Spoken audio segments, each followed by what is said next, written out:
Hi and Assalamualaikum. My name is Nurhana Bintina Azmi. My ID is TFI 2207028. Hi, my name is Nurina Baria binti Mustafa and my ID number is DFI 2207027. And our friend Muhammad Khairul Ikhwan bin Hairul Nizam DFI 2207015. We want to Talk about engineering mathematics 2. for our task is DC current circuit. DC circuit operates three closed loop. Applying Kirchhoff law to the closed loop give the following equation for current in milliamperes. Loop 1, I1 minus 4I3 plus I1 minus 3I2 minus 26 equals 0. Loop 2, 8I1 minus I3 minus 4I1 plus 2I3 minus 3I1 plus 5I2 plus 87 equals 0. And last, loop 3, negative 3I1 minus 2 in bracket 3I1 minus I2 plus 2 in bracket I1 plus 3I3 equals 12. Write the equation above in metric form. Ri equals V. For loop 1, we have to take out the brackets and make the only number at the right side of the equation. Like this, negative 26. Put it at the right side of the equation, then negative become positive, positive 26. And then just uh, just write I1 minus 4I3 plus I1 minus 3I2 equals 26. And then put it together the same unknown. Like I1 and I1 become 2I1. Then negative 4I3 and negative 3I2 just it's not the same number. It's not the same unknown. So we just have to write it back. Last, we get 2I1 minus 3I2 minus 4I3 equals 26 for loop 1. For loop 2,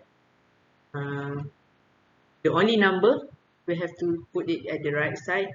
Positive become negative, and then expand the negative with positive, negative, negative, positive, negative, negative, positive, negative, negative, positive equals negative. Then just write it back and put the same unknown together. We get I1 minus 5I2 minus 3I3 equals negative 87. And lastly, loop 3.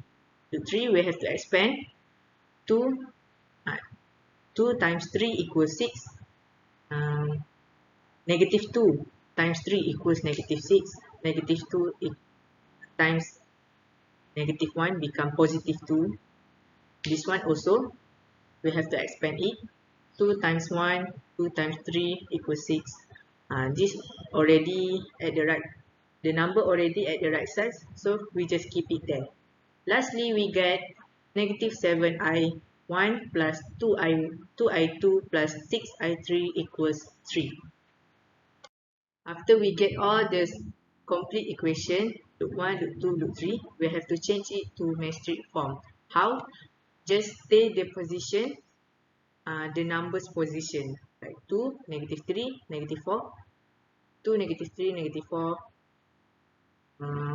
This one, sub I1 becomes X I2 equals Y I3 equals Z, X, Y, Z.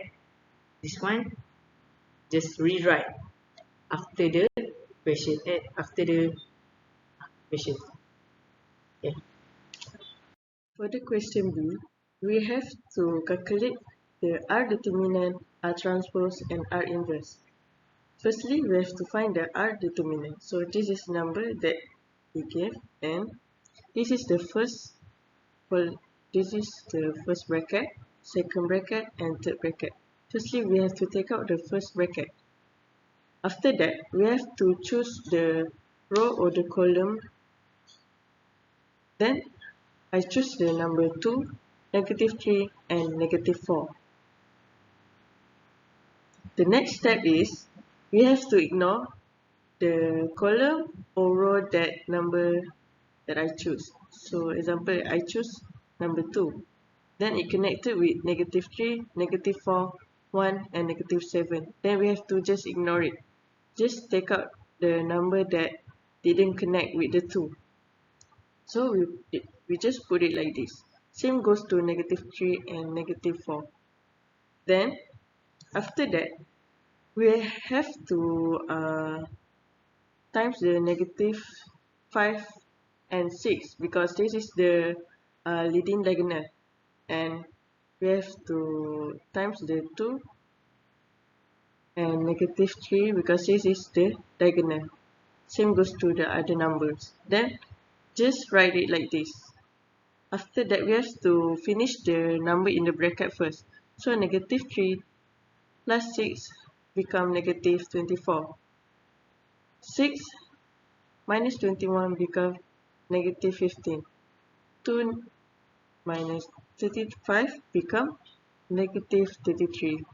Then we have to minus with the number the outside of the bracket.